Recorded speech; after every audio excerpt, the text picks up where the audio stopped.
여호수아 18장 1절부터 10절 말씀 마음을 집중하시고 함께 읽어봅니다. 이스라엘 자손의 온 회중이 실로에 모여서 거기에 회막을 세웠으며 그 땅은 그들 앞에서 돌아와 정복되었더라. 그러나 이스라엘 자손 중에 그 기업의 분배를 받지 못한 자가 아직도 7지파라. 여호수아가 이스라엘 자손에게 이르되 너희가 너희 조상의 하나님 여호와께서 너희에게 주신 땅을 점령하러 가기를 어느 때까지 지체하겠느냐. 너희는 각 지파에 3사람씩 선정하라.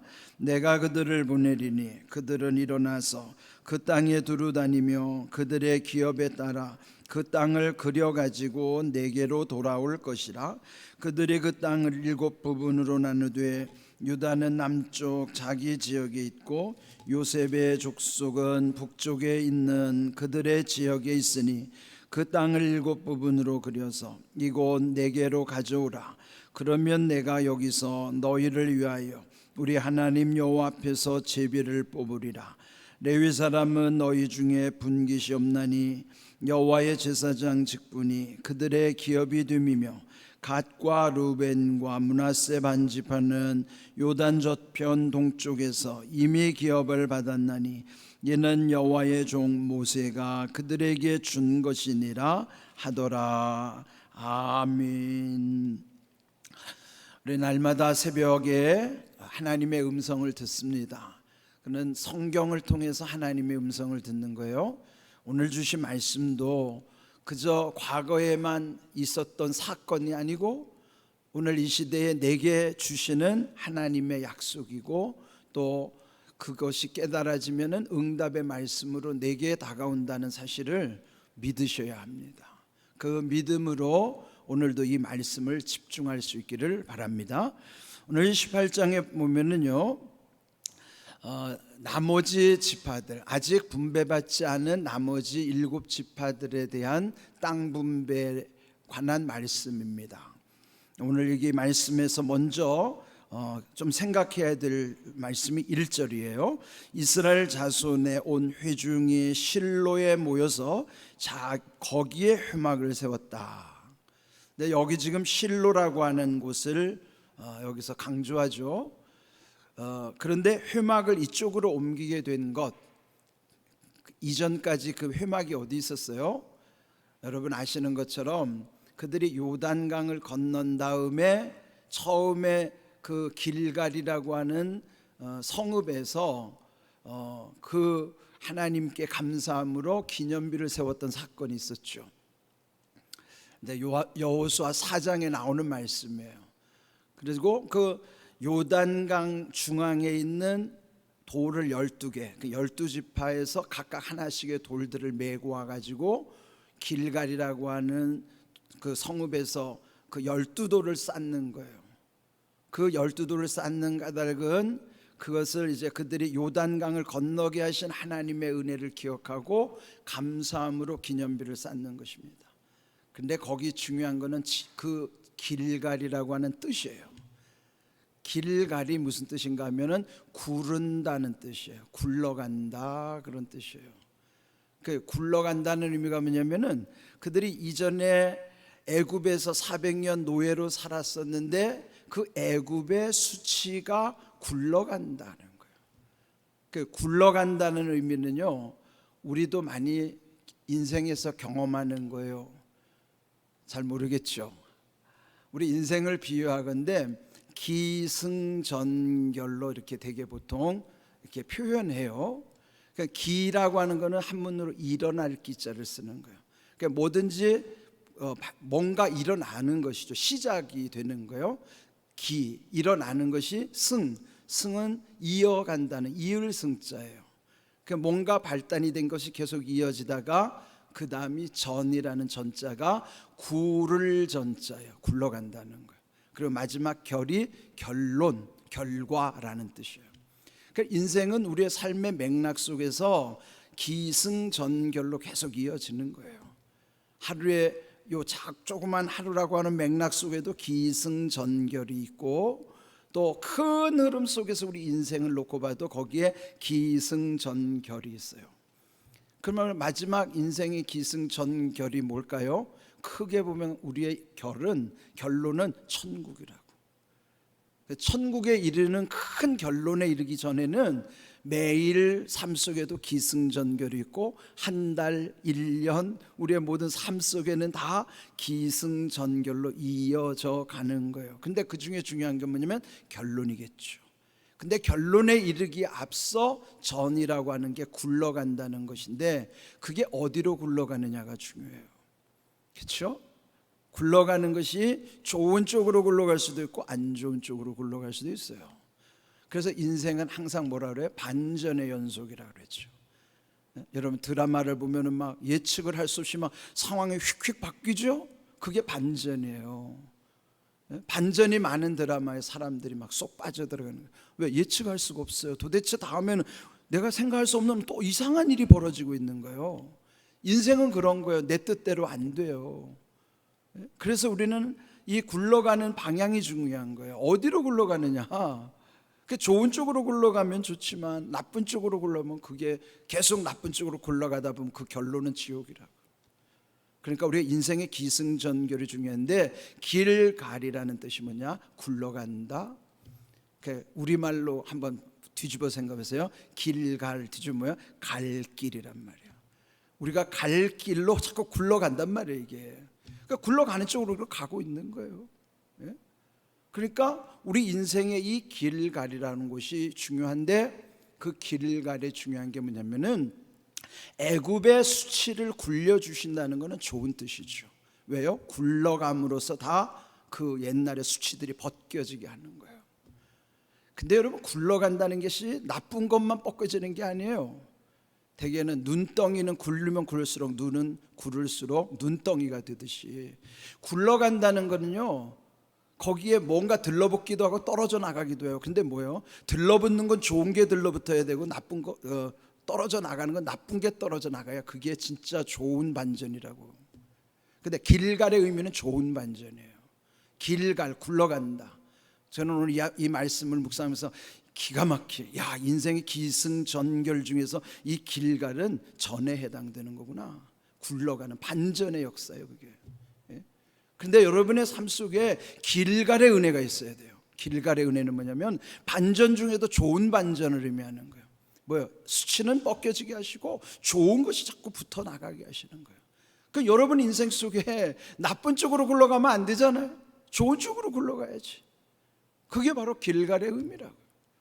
그런데 여기들 이제 길갈이 그들이 베이스 캠프를 치고요. 길갈이 그 중부 지역에서부터 그 남부 아래로 그 땅을 정복해 가는 거예요. 지금까지 정복에 대한 과정들을 우리가 계속 묵상했어요. 그런데 그 정복하는 과정은 그것을 하나님이 주도해 가시는 거예요. 그러니까 계속 그들이 전쟁을 치르면서 하나님이 함께 하심을 경험하면서 그들의 인생이 어떻게 굴러가는가를 보세요.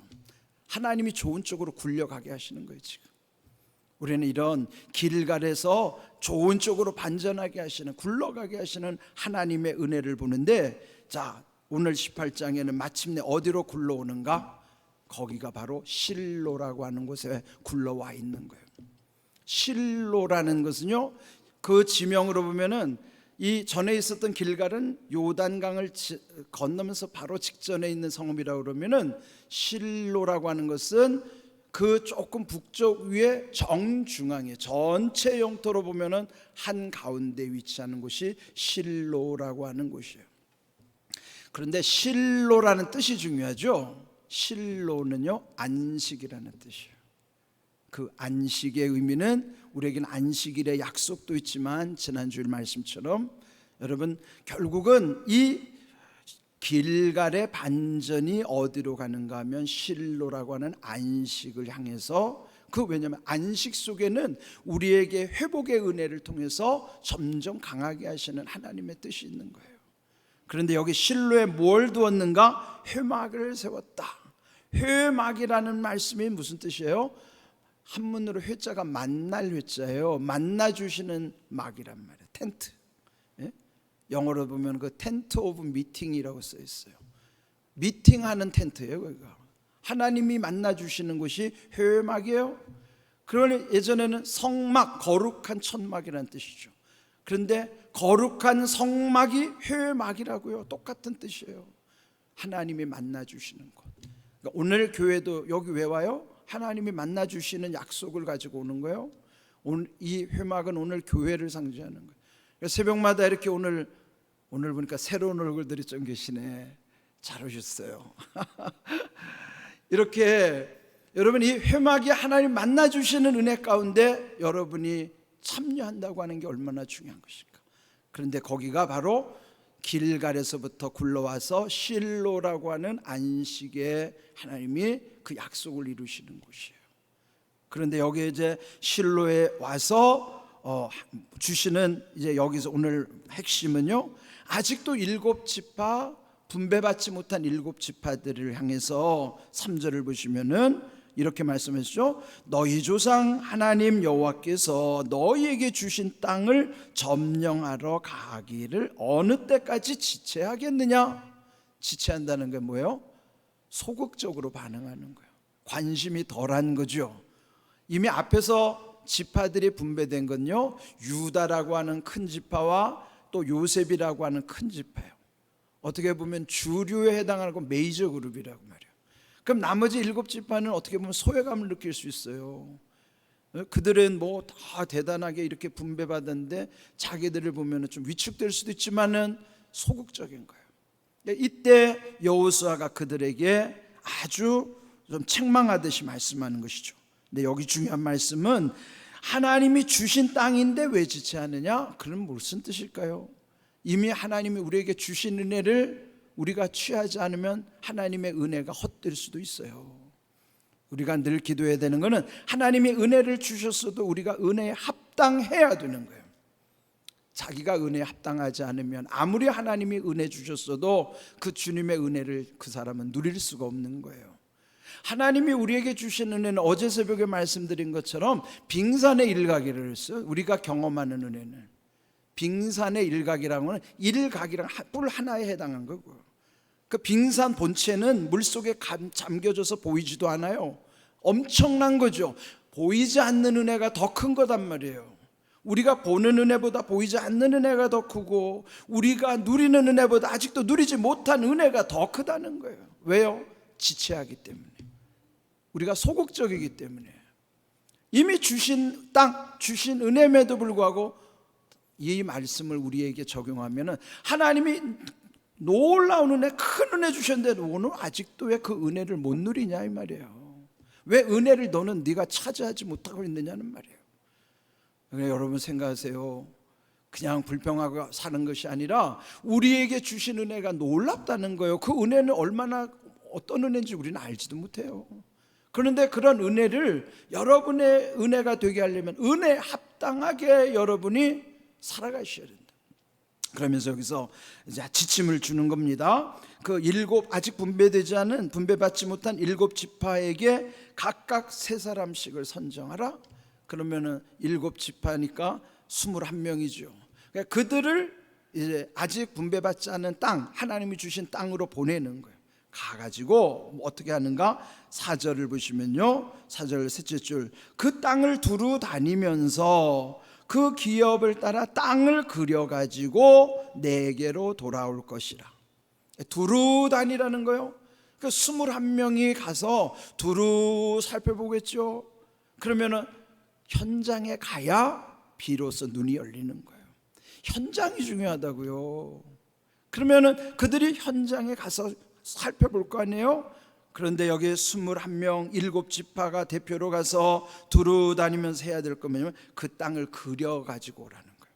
그리라는 게 뭘까요? 여러분, 그리는 거는 화가만 그리는 거 아니에요. 우리도 날마다 머릿속으로 마음속으로 무언가를 그리잖아요.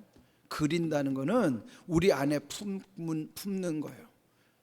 우리가 보는 비전과 꿈이라고 하는 것도 우리에게 품게 하시는 거예요. 그리게 하시는 거예요. 여러분, 새벽마다 나오신 건 하나님의 말씀 속에서 여러분 이 주실 은혜, 주신 은혜와 주실 은혜에 대한 것을 우리의 마음과 생각 속에 그리는 거예요. 새벽에 여러분 그려야 돼요. 왜? 그려가지고 오라고 그랬으니까. 두루 다니면서 그려서 돌아오라. 그러면 그리고 나서 그 땅을 이제 고르게 7등분을 하겠죠. 근데 중요한 것은 만약에 요거 우리가 차지해야 되겠다고 생각하고 그린다 그러면은 그게 서로 막 불편해지겠죠. 그런데 이 여호수아는 참 지혜로운 거예요. 일단 너희가 그려오면 7등분해서 너희가 딱 그려온 거를 제비뽑기 하겠다. 그럼 어떤 땅이 내게 해당될 줄 알고 그 땅을 욕심을 부리고 여기는 내가 해야 되겠다고 내가 요거 그려놔야지 할 수 있어요? 제비뽑기가 거기에 해당되지 않을 수 있단 말이에요. 그러면 어떤 마음으로 그려야 될까요? 7지파가 균등하게 그려야 돼요. 그럼 왜 잘못하면 사람은 그렇잖아요. 이게 내가 더 받으면 좋은데 더 받지는 못하더라도 손해를 보면 안 되잖아요. 사람들은 손해에 민감한 거예요. 차라리 더 받지는 못할지언정 똑같이 균등하면 좋겠다, 이 생각이 있는 것이죠. 그래서 너희들이 그거를 다 그려가지고 오면은 7등분으로 그려갖고 왔으니까 제비뽑기 하겠다. 그러니까 하나님께 맡기겠다는 거예요. 여기 제비뽑기라는 의미는요, 사실은 이게 오늘의 로또라는 게 로트라는 게 제비뽑기 오늘날 로또입니다. 그런데 이 이방 사람들과 믿음의 사람들이 제비뽑기에 대한 개념이 달라요. 무슨 뜻인가? 당시도 제비뽑기가 안 믿는 사람들도 했단 말이에요. 그러니까 그들이 제비뽑기 하는 거는요, 주술의 의미, 미신으로 하는 거예요. 요행수를 바라고. 그런데 이 여호수아가 제비뽑기를 한다고 하는 것은 하나님께 전적으로 맡기고 하는 제비뽑기예요. 그러니까 그 제비뽑기 하나님께를 향한 방향과 그들의 믿음에 일치하는 거예요. 똑같은 걸 해도 똑같은 게 아니란 말이에요. 똑같은 걸 해도 똑같은 게 아니에요. 믿지 않는 사람들과 믿는 사람들의 차이는 겉으로 보기에는 별로 다르지 않은 것 같은데, 그런데 그 보이지 않는 방향과 보이지 않는 마음이 일치하는 게 달라요. 이게 다른 거예요. 그래서 여기에 모든 것을 지혜롭게 이렇게 하는 게 아주 얼마나 지혜로운지, 그러면서 이런 모든 것이 또 다시 그 실로 안식으로 하나님이 그 모든 것을 이루어 가게 하시는 것을 나타내 주시는 방향을 보게 하는 거예요. 오늘 주신 말씀을 기억하십시오. 그들이 길갈로부터 실로에 이르기까지 과정 속에, 즉 그 굴러가는 인생의 반전 속에 하나님이 어떤 방향으로 우리를 굴러가게 하실까, 또 우리도 주님과 동행하면서 어떤 방향으로 가야 할 것인가. 우리의 인생의 중요한 기승전결 중에 전에 해당돼 반전의 역사예요. 반전의 역사. 역사도 마찬가지예요. 큰 의미로 보면 역사는요, 하나님의 의가 이루어지는 역사예요. 우리의 감리교회 신앙고백 맨 마지막 8번째 가면 우리는 의의 최후 승리를 믿노라. 그 의의 최후 승리가 하나님의 뜻이 이루어지는 거예요. 그러니까 역사에 여러분 실망할 것도 없어요. 지금 우리나라의 역사가 자기 마음에 안 든다고 실망할 것도 없어요. 왜? 배후에서 하나님이 최후의 의를 향해서 이루시기 때문이에요.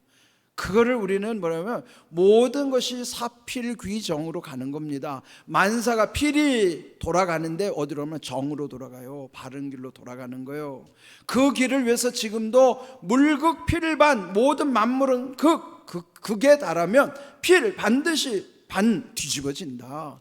그걸 누가 뒤집어요? 하나님이 뒤집으시는 거예요. 그러니까 이거를 우리가 늘 기억하면서 하나님을 두려워하면서 살아가는 거예요. 역사를 주관하시는 하나님을 두려워하고 오늘 우리의 삶 속에 함께 하시는 하나님을 두려워하면서 살아가는 거예요. 그럴 때 오늘 여기 주시는 말씀 속에서 이 길갈로부터 실로에 이르는 그 변화의 역사는 오늘 우리에게 주시는 약속이에요. 여러분도 이 약속 붙잡으시고 어디로 굴러가는가, 그냥 내 인생이 아무 때로는 막 굴러가는 럭비공처럼 되지 말고 하나님이 굴러가게 하시는 쪽으로 우리가 의의 최후 승리를 향해서 굴러가는 저 끝이 천국이어야 한다는 거예요. 이런 귀한 인생의 의의 최후 승리의 마지막 결론을 바라보시면서 우리 모두가 하나님이 함께 하시는 복된 인생 되기를 주님의 이름으로 축복합니다. 아멘.